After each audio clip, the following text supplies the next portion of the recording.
جس کی وجہ سے ہمارا یہ جو گروتھ ریٹ جو میں اوپر بتایا کہ تقریباً 6% ہماری دولت میں اضافہ ہوا، تو وہ اس میں بہت بڑا ہاتھ یہ اوورسیز پاکستانیز کا تھا۔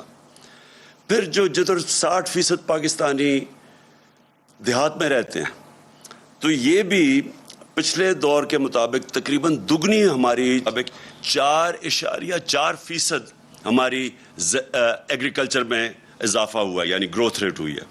تو یہ اگر آپ پچھلے دور کے مطابق ان کے مقابلے میں دیکھیں، اسے موازنہ کریں، تو یہ پہلی دفعہ اتنا زیادہ پیسہ گیا ہمارے کسانوں کے پاس۔